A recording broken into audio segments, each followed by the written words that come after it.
Okay, so hello and welcome back to another Unity tutorial. In this one I'm going to be showing you how to build a homing projectile that you can use as a spell or a rocket or some kind of thing that hits something that you want. I know that sounded like a really dumb explanation, but you get what I mean. Just something which has a target. We need to have a target and then basically say, go to that target. There's different ways of doing this. You can have a kind of crude, cheesy, just move straight towards the target, but that doesn't look very good. Or you can do what we're going to do, which is a more of a smoother kind of rotation towards the target. And there's different ways you can do it, I guess. And yeah, we're going to be doing this in 3D, but obviously it can be applied to 2D. Just take the 3D, the vector 3s and basically convert them to vector 2s. There's a slight bit of change in maths you have to do, but it's not much. And if you actually want to do this in 2D, I think Brackeys has a video on this, so I mean, if you haven't already heard of him, then go check him out. But this should work for 3D and 2D. Well, it will. I've tested it in both. So thanks to my patrons, Paul Robinson, Phil Bourne, and Shaggy Rogers. Obviously, if you want to help support on Patreon, then the link's in the description. Apart from that, let's get into it. So I set up a little test scene. This is all simple stuff I've already done. So we've got, obviously, the floor, whatever. We've got this cube, which is our target to kill. And it has a script on it, which I've written, which is just simply, get the rigid body, add an upwards force. And I've got a camera, which is over here. And this has a script on it, which is look at the target, which is currently just going to be, so obviously it just rotates to look at the target, which is the cube. So if we press play, what happens? Well, we have the cube goes up in the air, which is simple enough. And this capsule thing, well, the camera obviously watches it. And then this capsule just falls to the ground. And this is going to be our projectile. So let's write a script for it. So we're going to write, I don't know, homing projectile. That was a script I actually tested and then deleted. So I'll just make it again here, homing projectile. Okay, let's open that up. All right, so basically, for this homing projectile, what we need is we need a target to move towards. We need to know how fast we want the projectile to move. We need to know how fast does it rotate towards the target. Like for example, if it's a fast-moving target, should it be able to easily home on, or should it have hard times against fast-moving targets? And then we need to do a little bit of math to calculate the direction to rotate. Like the direction the enemy is, and then how much to rotate depending on that. So we're going to get into that. It's not very hard for this. It's going to be quite a short video. So what we need to do is we need to have some properties, some public variables. So we're going to need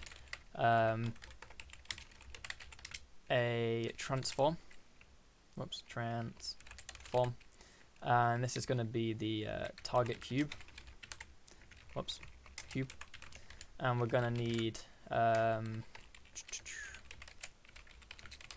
a float, which is going to be the force for the to move the rocket or projectile or spell, whatever. We'll need a float again for the how much to rotate, so rotation force. And we'll need a private rigid body, RB. So basically, in the start, we'll obviously just get access to the rigid body, so we can add a force later, or we can, well, not add force, we can set velocity.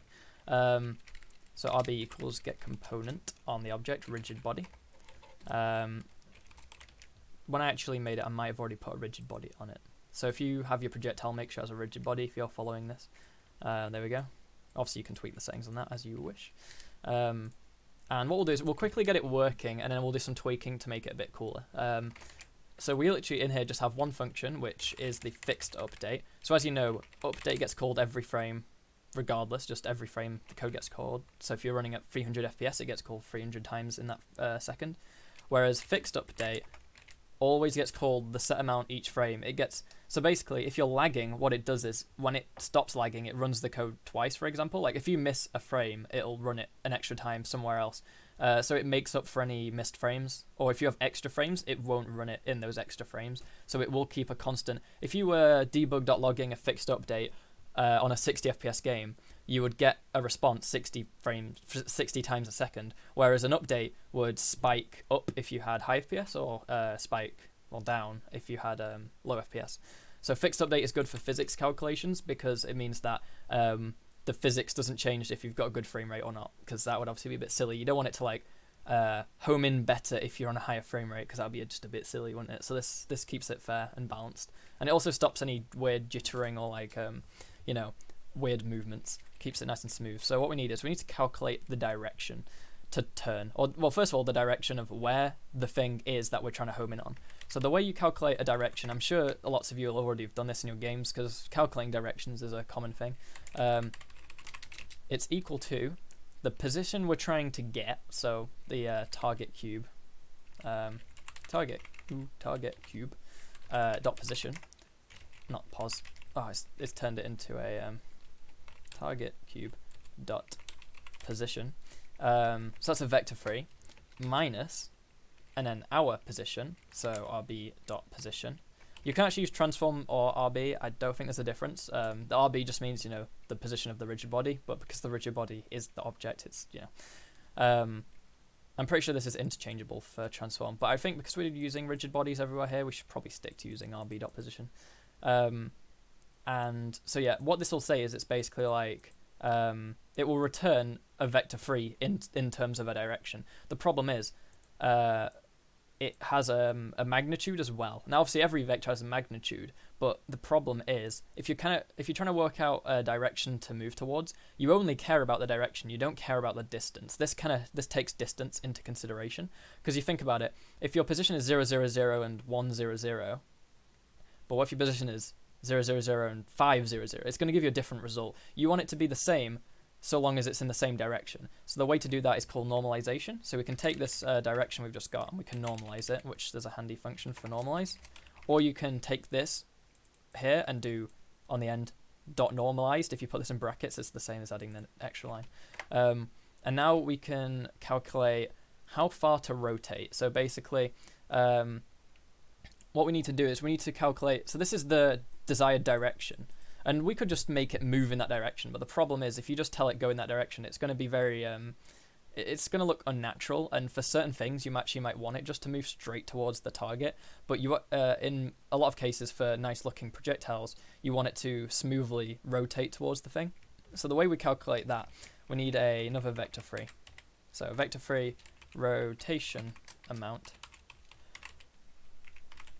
and that's vector 3 dot cross. So we're getting the cross product. So basically, obviously this isn't a maths lesson, but the way you do the dot product, the cross product, what it is, let's imagine here's the rocket going this way, and our target is here. That's our target.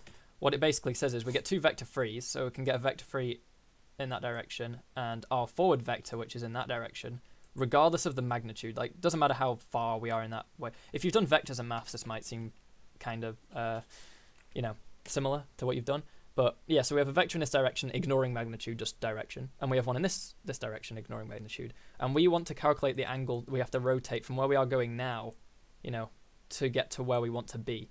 And then so what we can do is we can take the cross product of our forward vector, so that's forward relative to us, and then the direction we want to move, which is direction we've calculated.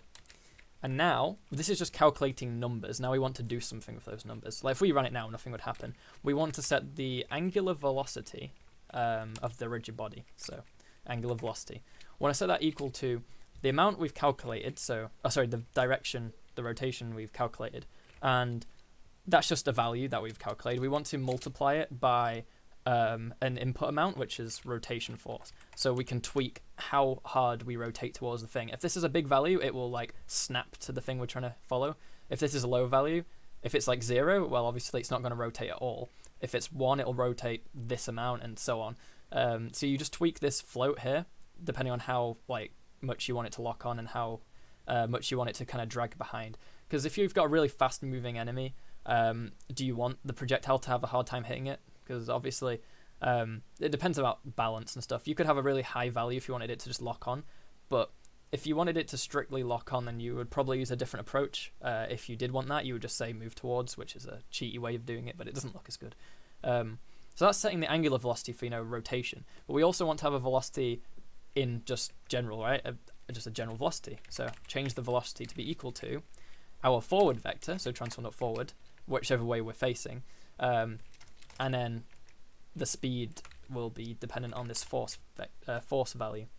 So now, if we go out of this and we give it a second,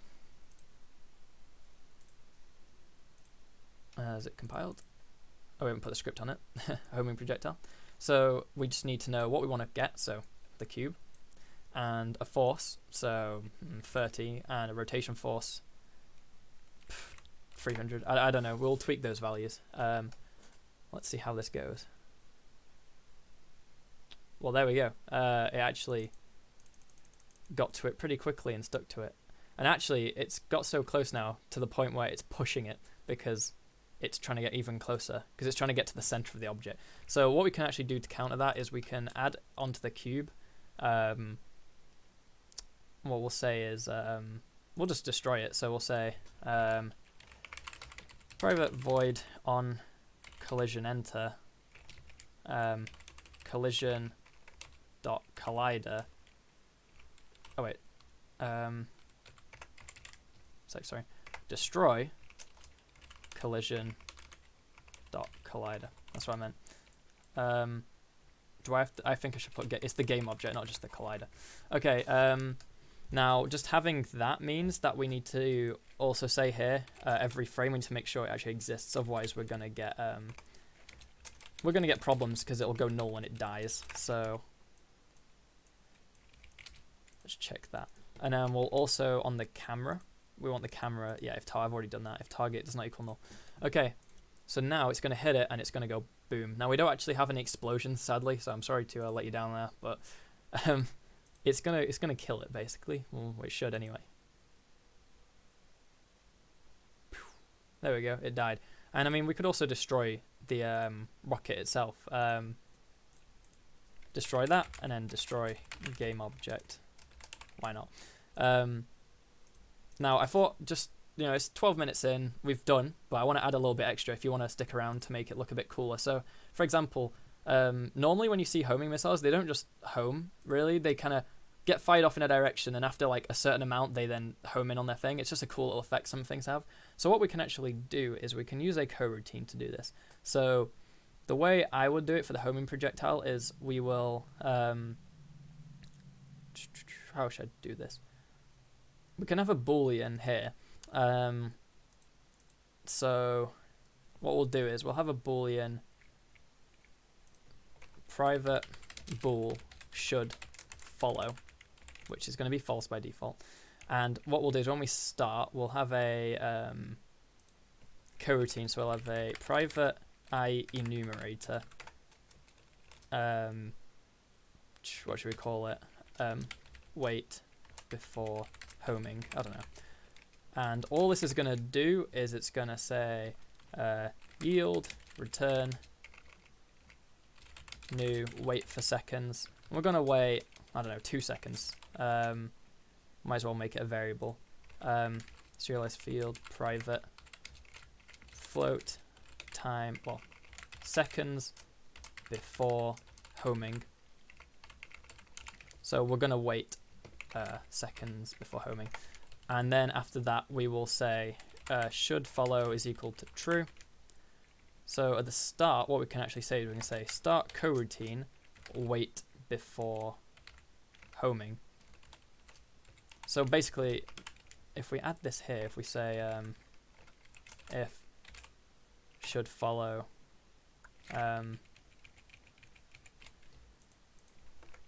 if should follow, yeah, then we'll do this code.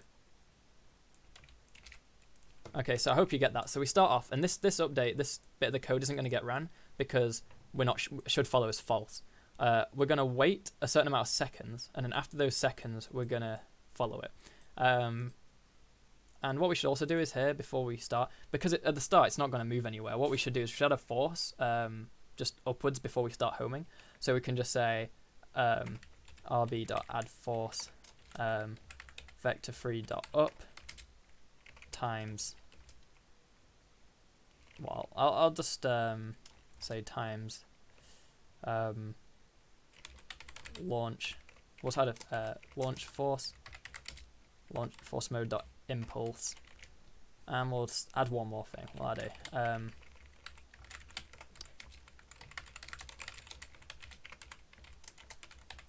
okay, so we're gonna get the rigid body. We're gonna start this coroutine, and then after a certain amount of seconds that we've well, we're gonna first of all fire it up in the air. Then after a certain amount of seconds, then we're gonna start homing in. So rather than homing in straight away, we're gonna home in after a few seconds or so on.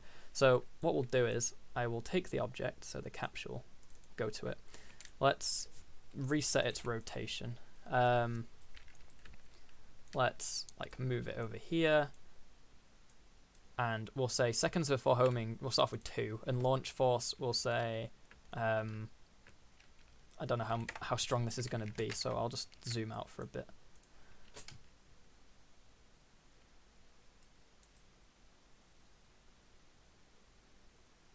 There we go. I think that was pretty cool, actually. You know what we'll do? We'll say camera to follow the capsule. Let's see how that looks. That's pretty cool, actually.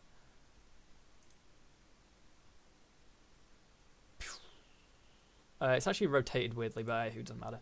It still homes in on it. So let's put our camera here. So, well, ourselves here. So as you see, it waits 2 seconds and then it starts homing. So at the start, it just fires upwards. And then it starts homing in up there. I think that's pretty cool. I don't know. But anyway, before the video drags on too long, I want to thank you all for watching. If you haven't already, like and subscribe. It would mean a lot. Obviously, I said Patreon link is in the description. Leave more video ideas. Obviously, I'm having fun doing Unity videos, so just, keep the ideas coming. Apart from that, thanks for watching, and goodbye.